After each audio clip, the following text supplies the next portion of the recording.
Good evening or morning or whatever time of the day it happens to be.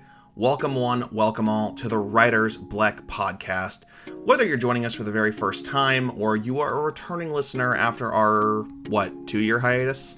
We welcome you back and hope that you enjoy this new run of episodes. My name is Greg Nikas, one of your hosts. We'll get to our other host, the lovely and talented Taylor Thomas, here in just a minute. But I wanted to take a second to say thank you guys for tuning in. It's been a little bit of a chaotic couple of years, and I think we're both just kind of happy to be back doing something a little more regular. Hanging out down the street, same old thing you did last week. In this episode, Taylor and I are talking all about Burnout, the various stages thereof, the recent reboots of our lives, basically, that we've had to endure over the last couple of years as situations have changed. We, of course, get into what we've been reading lately, little discussion on AI, and, of course, because I'm me, we are gonna have to talk about the new Superman movie. It's just, it has to happen, man. It has to happen. If you want to connect with us on social media, well, we're still getting that all figured out, but we are on Patreon, patreon.com/writersblackpod. We don't have anything really set up right now in terms of perks, but you can listen to our back catalog as we get it uploaded, and also get new episodes one day early for freebies. Who knew? On that note, I think I've taken up enough of you guys' time. Thank you so much for joining us, and let's get to the podcast. The theme I want to go for today, Taylor, is the reboot. Rebooting, whether it is your creative project, or it is your life, or it is whatever, because I think you and I, as well as the whole world, have gone through some changes, and it feels like sometimes starting over, whether it is, a project, a creative endeavor, or it's just day-to-day things, it can be the hardest thing in the world. So maybe the good way to start this is to reintroduce ourselves to the audience, I guess, as our current selves, as our current weirdos, so to speak. How about you start? Yes, of course. So Set the sorry. mood. My name is Greg Nikas. I am 6'2". I'm a Taurus. Long walks on the beach, peach iced tea, all that jazz. I am a terrible writer, but I like to aspire. I aspire to one day call myself a successful writer. One day potentially writing comic books or something like that. Finishing a novel that I've been working on for, 5 years, hypothetically speaking. I don't know. You tell me. Former television producer, and currently swimming through the voided vortex of what the hell am I doing with my life as I just turned 30. Did any of that make sense, or is that 30. Just like throwing like nonsense paint at a wall and seeing what stuck? No, that was perfect. Okay, I love that. Good, I love that. Kind of leapfrogging off of that, I'm Taylor Thomas. About a year ago, I graduated from Notre Dame with my MFA in creative writing, which means nothing. You can't actually do much with an MFA. That's the reality of it. But it means that I have a master's to write creatively in my free time, and probably won't ever get paid for it. But I like to write fiction and nonfiction. I also write poetry, but I don't like sharing that poetry because it's absolutely terrible. The only episode of this podcast we've never posted. Yes. Don't like poetry, at least sharing my poetry with other people. I have not written in like a year, so about when I graduated, because my program burnt me the hell out. But one of my goals was to start writing again. Haven't done that yet. But one of my goals was to start reading books again that I actually enjoy, and not just books that my program told me I'm supposed to like. And it's been wonderful. I've read many, many, many, many books since then, and so that has been great. Awesome. That's where I'm at. I love that for you. I know you're a big reader, so that's good. Yes. Big dork. Big dork. We're all just big dorks, just in some way, shape, or form. Exactly. I know your program was such an important focus for you. And I know we kind of joked around, kind of joking, not joking about, what would it take for you to go back and get your doctorate in that? What would that look like for you? You could be the next Brandon Sanderson doing your little podium TED Talks at college. I do want to get a doctorate someday. Ask me again in 10 years. But for now, I don't think it would be in English or creative writing, simply because I am someone who has a disability like ADHD, lots of other things. And PhD programs are not built for people with same with med schools and things like that. They're not built for students with disabilities. And so a lot of the things that I need in place, grad programs are not set up for. Okay. So to preserve my mental health, right now, a PhD is not anywhere in the horizon. I actually hadn't thought of that. How those programs, because I have my own little biases about colleges not being suited for people with neurodivergence, but No. I never thought about the like for a doctorate program or like one of those upper tier Oh programs yeah. how bad they'd actually be. So like undergrad, they have some services in place, but honestly, they should be revamped altogether. But at least in undergrad, you can kind of get by. But particularly in grad school, like for instance, a PhD in English, one of the big things is I forget what year, I think after your second year, going into your third year, maybe you take like a big comprehensive exam, and it's usually written and oral. And Nice. the months leading up to studying for it, you get like, I'm gonna say like 4 or 5 months to study for it. And in that time, you read like over like 200 or 300 books. A lot of the classics, I mean, they are thick, they are hard to get through because not all of them are interesting. Mhm. I'm looking at you, Ann Carson.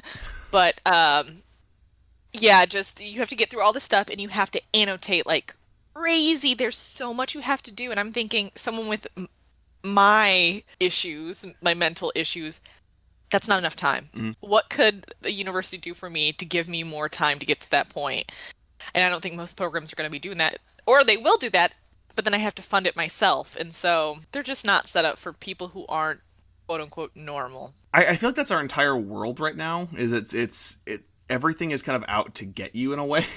Agreed. And that's how the writing right now, this year since graduating, especially right when I graduated, it felt like the writing world hated me and wanted me to disappear completely. And that's part of the reason why I haven't gotten back to writing because I lost my spark a little bit. Like that program made me feel so small. Mhm. And something I always loved about our conversations is that it can be for anybody, it can be for everyone, and it should be because we should encourage more people reading and writing as much as possible, especially in the age of AI. Yeah. Oh my God, that's a topic for another day. I actually want to get to is the ethical Yes. implications of AI and in Oh, writing and just art in general. But I'm kind of in a similar boat as that because it's like I was a producer on a lifestyle television show for 2 years. First year was great. Second year was a nightmare. I stressed myself out so much I was in the hospital 3 times for various things. Ended up leaving that job, thinking, okay, I'm fine. I'll just walk this off. It's great. It's fine. I took a job in Cincinnati. There were complications on all ends, but the basic thing was I was so burned out. My mhm. ability to edit, to shoot, to like just envision anything in general, like the first little inconveniences were the end of the line for me. And I went, I am going to bring this show down if I continue doing this. And I ended Yep. up very politely resigning. There was some shaking hands, and I like to think I left on good terms, but also like I was there less than 3 months, Yep. and like I came home and I'm like, okay, my career is done. That's it. I am done with this. I didn't want to make YouTube videos. I didn't want to write like stories, even like doing like a D&D campaign. No interest in any of it. I got a boring job, and then Yep. they let go of myself and 2 others 2 months later because they didn't have enough hours for us. So I've been kind of similarly like, burned out and kind of struggling to rediscover my passion for for writing, for life, for whatever, in a current structure of my life that doesn't feel Mhm. like it's suited for me to do anything. Yes, that's a great way to start this episode is feeling like right now I don't belong anywhere. Burnout, baby. It is not good. It's not good. I have spent the better part of the last 6 months so depressed. Like there was a period of 2 months there. I think I just stayed in my room outside of like the hours I had to work, and I just slept or I watched TikTok until like from sun up to sundown. Or I'd have bursts of like creativity, like I could do this news project, I could start this next thing, and then I would get very overwhelmed and I wouldn't do anything with that idea. Have you ever seen the Twilight movies? Sadly, Yes, and I it was a makes me think teenager in of 2009, so yes.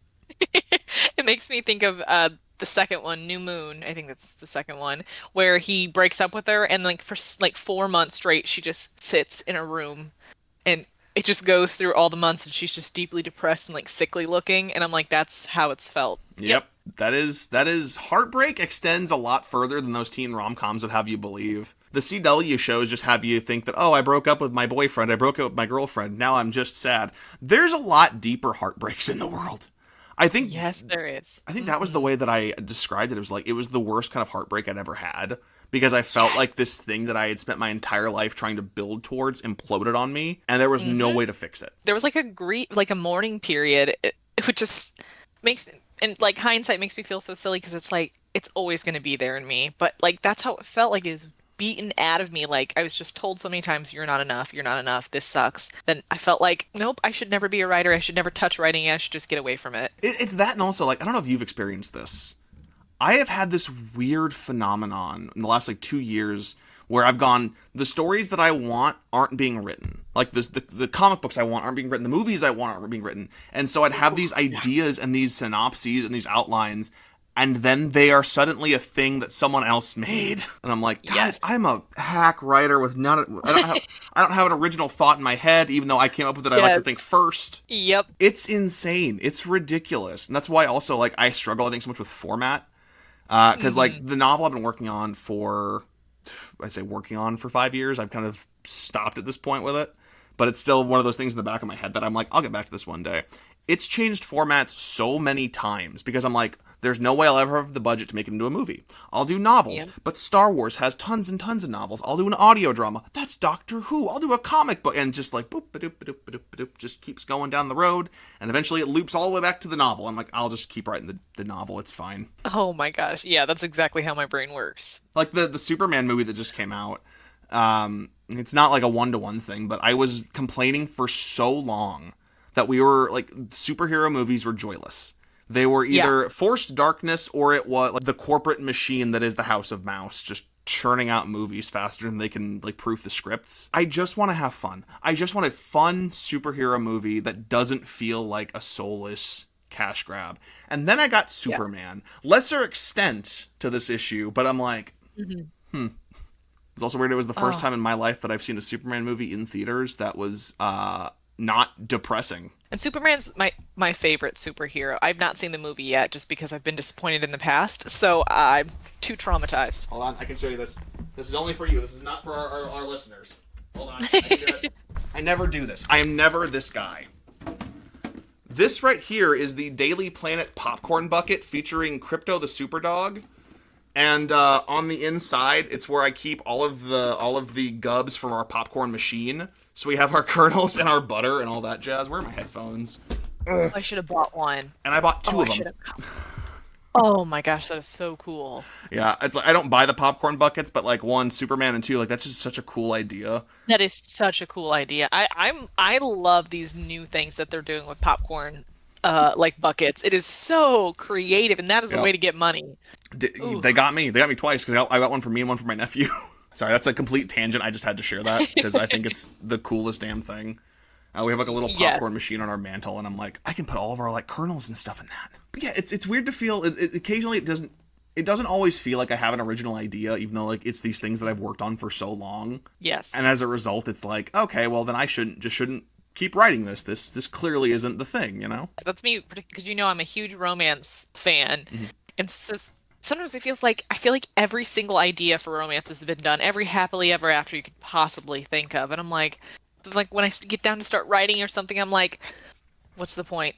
It's already been done. Nothing I do is gonna like change the landscape too much, which sucks because I do, especially when I'm reading like Reddits of romance writers and things like that. I'm like, no one's writing things I want to actually see, and I really want to change that. Ooh. My other big ongoing like project is like this superhero comic I've been like mentally working on in my head for a while now. Last year I finally like found a premise. I finally know how it's gonna start, and I'm like, this has all been done before. Because I also have a problem that like I'm trying to make a grounded story that's less about superheroing but still with superheroes. I am also a child of ADHD, and so my brain goes, giant cataclysm event, let's do it, super villains and punch 'em ups, and like that's never like it's weird because like that's never interested me in like superhero stuff, with like one or two exceptions. But it's like I want more slice of life. Literally, and that's so funny because like when I try to sit down and write a romance book, my brain is immediately like, an argument, here goes like a crazy sex scene and stuff like that, and those are like nice, like those are nice parts. Of course those are parts of the reason that I read them, but I'm also the things that draw me to most of the like quality romance books I read is the commentary on society, the way that people are interacting with each other. Like that's the stuff that I really love.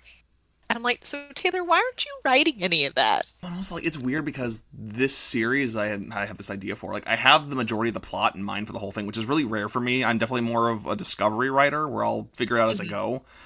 but trying to slot these bigger issues, because like I have some commentary stuff in there, trying to like take that on and be like respectful with it and be authentic about it. It's a lot. And so I'm just focus on the first arc, the first 6 issues, the first whatever that are a lot lighter. And they're like, because my original premise was superheroes in group therapy. And that is what the first arc would be.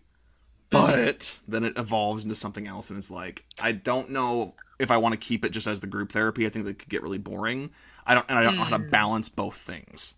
It just becomes so overwhelming as a writer so quickly once I start really thinking about everything that's going to be. And then I'm like, why am I doing this? And it didn't used to be like that. World building used to be such a fun thing for me. Yes. Like, I would write D&D campaigns just to flesh out a world. Like, I would come out with politics systems. I would come up with... I'm not like my partner who literally did the math on how a day and night cycle would work with 3 moons. Like, they literally did some NASA shit. But it's like, I love figuring out systems of government. I love figuring out, like, groups within a society. Like, that stuff is so fascinating and fun to me. But it used to be. And now it is so overwhelming. Yes. I think of like my middle school / early high school days where that was the height of my like fan fiction and my stories that I was writing. I mean, I was like on some of those different websites. Every single day I'd get off of school, I'd log right into the computer and I would write for hours. That's how I spent all my weekends. And like it never stressed me out. There was never a moment in time I was stressed out. It just flowed out of me like magic. And I don't know how to get that magic back. Is that just age, or is that a sign of burnout? Like, I don't really know, like, which thing is the bigger factor in all of that. I'd say burnout for me. I think burnout, like, some of it can be the innocence of age and all that stuff like that. But I was just as stressed out back then as I was now because I grew up in a very low income home and I started working by 14, like, and I was working long hours that weren't legal. So I'm just like, I've always had the same amount of stress. I just think it eventually caught up to me that I was doing too much. And now I'm so completely crippled by 30. It's a lot. And we got 10 more years to go. We got this. Well, global warming could get us, so. Oh, that'd be nice. If it just happened like right now, it'd be great. Just cook us.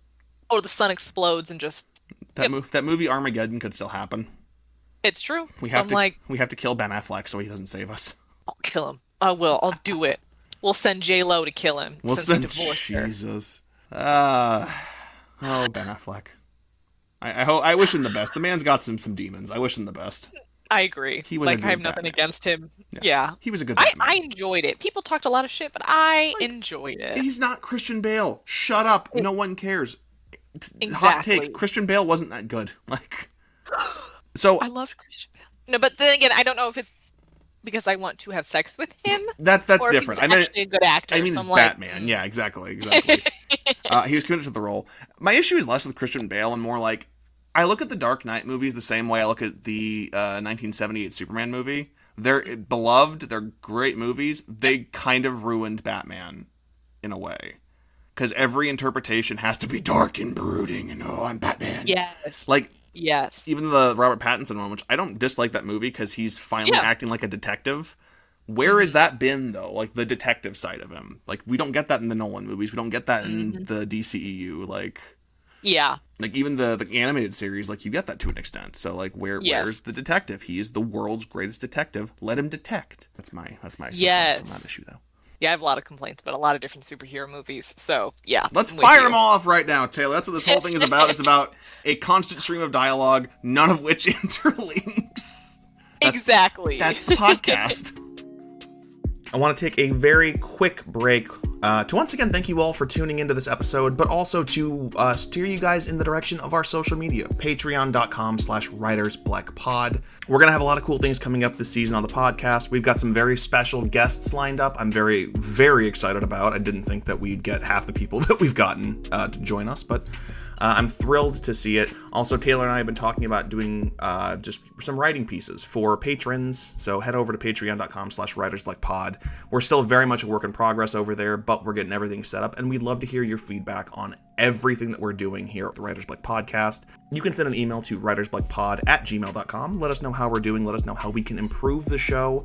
Ask us questions, comments, concerns, recommend us books, and of course, let us know how we can improve the Patreon and just all of our social media as it's slowly beginning to take shape. We'd love to hear from you guys. All right, let's get back to the podcast with me and Taylor as we continue our talk and our rabbit hole down just whatever we're talking about today. Oh, I'm so worried about how dumb people are now. People are just so, like, a lot of the anti-intellectualism and stuff like that, which is part of AI. People are just so stupid. They're so stupid. I'm like, you didn't notice any of this? Mm-hmm. I will say, I like every time one of these AI chatbots goes on a tirade about something, and then whoever the CEO that owns the chatbot is comes out of the woodwork, like, oh, we're tweaking it. It didn't mean anything. Interesting. It's like, did you do that, or are we as a collective society just making these chatbots dumber? Maybe both. But it's okay because now I can write a children's book by giving it a prompt. I can make a picture and call myself an AI artist. It makes me so mad. Ooh, the day we do an AI that's gonna be. That was actually in the rotation for my ideas. I really want to do that episode. I won't touch, to the best of my ability. I try not to touch it. So like, I'm ready. I'm ready. I've used it for things, but not like writing or art. For math, I've used it for math. It's when it's used for things like art and writing. That's where I get genuinely mad. Yeah, because it's like you could pay actual writers and artists to do these things. How many people are struggling to make ends meet when you could use some of these people? Yeah, and it's like certain AI tools have merit to them. Like there are things Adobe has that are like fucking awesome for it. It's just people want to abuse it. It's like everything else. This is why we can't have nice things, because people are abusing it. I think there's something for me that's like, if you wouldn't call yourself an AI artist, I wouldn't be as rage baited by it, I think. Yes. If you're just like, yeah, I put in a prompt and I got a picture. Whatever. Same. It's like, don't profit off of it.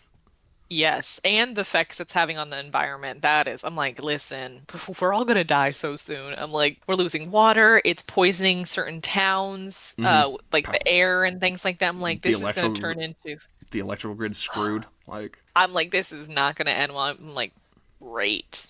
Yeah, but on the bright side, we can all get on Elon's little rocket and maybe not blow up. Oh God, yeah, my mom loves him too. So, but they broke up. How do you still like him? Oh.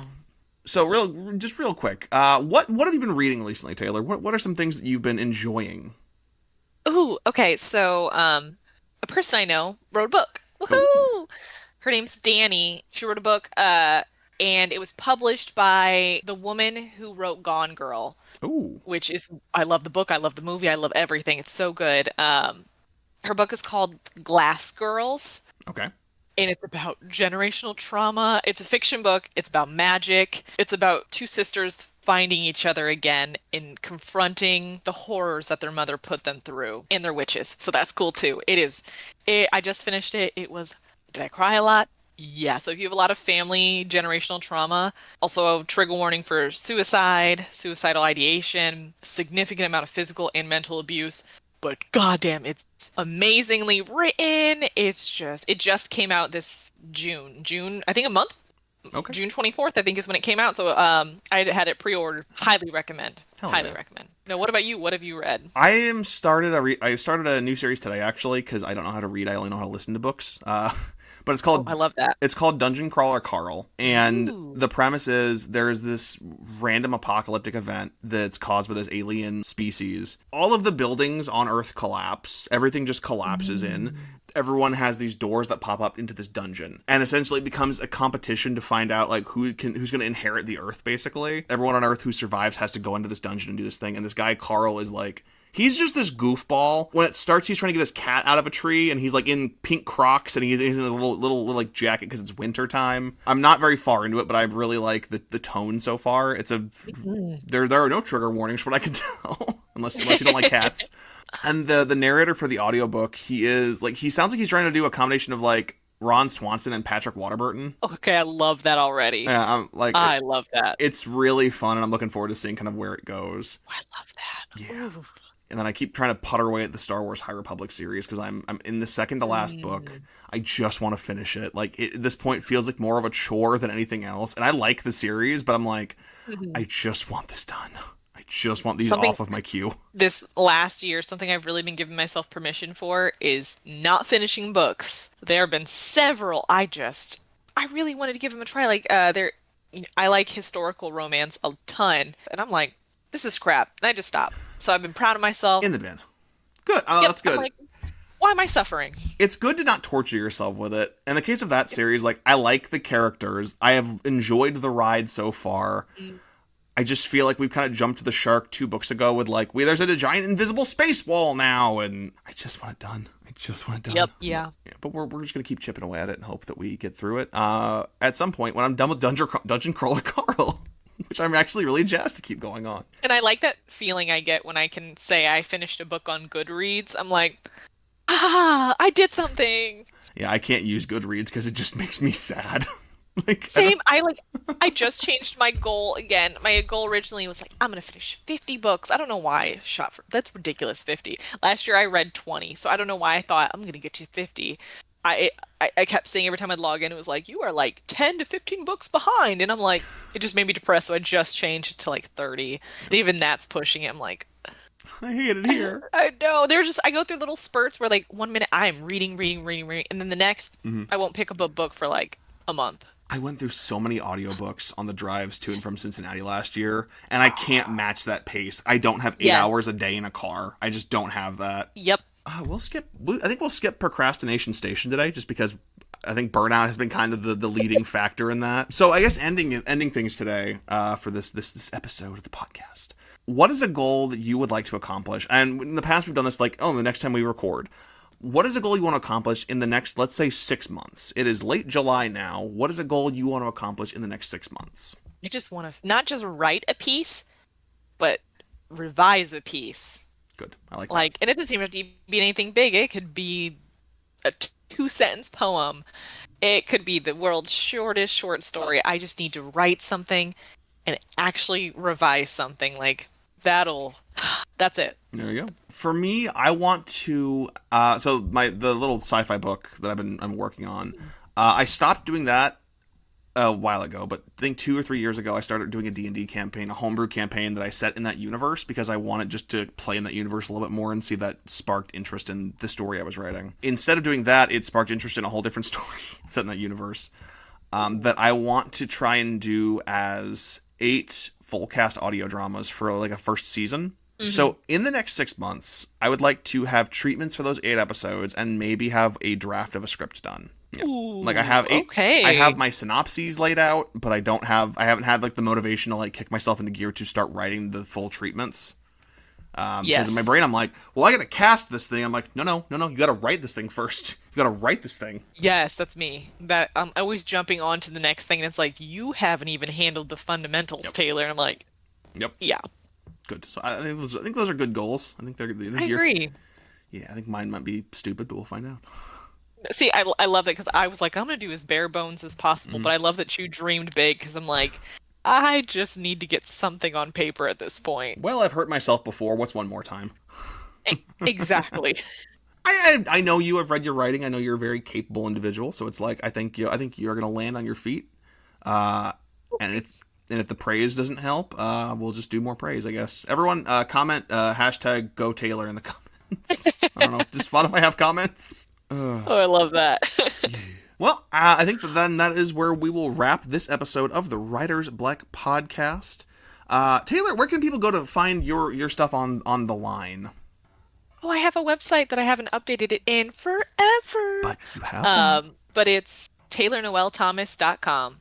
Taylor Thomas was already taken, unfortunately, so I had to do one with my middle name. So Taylor Noel Thomas. Look, I think your full name is pretty cool, just because of your initials. That's part of the reason why I never changed my last name. I refuse. Sorry, TNT. Nothing's gonna ever get better than that. So nope. Yeah, it's better than TNL. I'll give you that. Yeah, it just. Sorry, Herschel. Yeah. Future kids can have his last name. There you go. I'm keeping TNT. You should punish them and give them the hyphen. You should give them the hyphen. Well, if they're like me, I had learning disabilities like when I was really young, and I was in speech so it took me forever to spell out my name. Mm-hmm. I don't want to torture those kids. If they're like I was, they're going to need as much help as they can get. You're all just Bob. It's fine. Yep. Just first Bob name 1, Bob. Bob 2. Bob yep. 1. As for me, I'm going to try and rebuild my Twitter for some reason, because that seems to be like still as much vitriol and bile is on that. It still seems to be a good place to go. So my Twitter and my Threads accounts are still going to be active. I'm going to try to kind of get those going as I try to start making more content, whether it's through this podcast or it's my YouTube channel, or I try to resurrect my short-lived lifestyle brand. But those are both at Greg_Nikes on Threads and Twitter. And I will not call it the other thing because it's fucking Twitter. Well, I guess that will wrap it up for this episode of the Writer's Block podcast. Thank you all so much for tuning in, hanging out. Next episode, I think we're going to have a guest of some kind. I think a friend, both of us, I'm going to try for. I'll tell you about it off air. But in the meantime, please keep up with us on our respective links we told you about before. I'll try to leave those in the description. I don't remember how podcasts work, but it's okay. Maybe I'll make us a Facebook page for the 90-year-olds who listen to our podcast. Our moms can listen. It'll be great. So tune in next time. Thank you so much for listening, and you behave. We'll see you then. Keep writing. All right, guys, one more time, I want to thank you so much for tuning into the podcast, for making it through this far. It was a great first episode back with me and Taylor as we kind of took the scattershot approach to catching up with one another after a little time apart. That's been, but it was good to catch up. And we're very much looking forward to next week as we sit down with our friend and author Cassidy Van Gundy, talking all about her amazing career. Here's a little preview of that. The whole book really came as like a kind of a dare from this guy I was seeing at the time, who's now my husband. He gave me a dare to be like, okay, you can write whatever book you want, but it has to be called Cursed Fate, and the main character has to be called Vincent. And I was like, okay. And that was literally the catalyst to like everything. So technically he picked up the title. And then when it came to the short stories collections, I was really in we were, again, trapped inside during the pandemic. I was really nostalgic, and I kind of missed like early 2000s internet and like all the kind of weird stuff you would find like as a youngin', just like exploring. And that's where Cursed Images came from, because I started looking at these old memes that like out of context didn't even make sense, were weird and bizarre. And I was like, okay, I want to take this feeling and make it like a whole thing, like a whole collection, a whole kind of like Scary Stories to Tell in the Dark, or like Guillermo del Toro does a lot of like episodal short horror story things on Netflix, and I wanted it to feel like that, but like girly pop 2000s weird girl aesthetic. To keep up with us personally, you can go to taylornoelthomas.com or follow me on social media at Greg_Nikes or Lego My Grego TV on YouTube. You can also keep up with the show on Patreon. That is patreon.com/writersblockpod, or just send us a good old-fashioned email, writersblockpod@gmail.com. We look forward to hearing what all of you have to say about this new run of episodes. We hope you guys will enjoy it. We have a lot of cool stuff in store, so stick around. You're not going to want to miss it. So that's all I've got, guys. Thank you so much, and keep writing.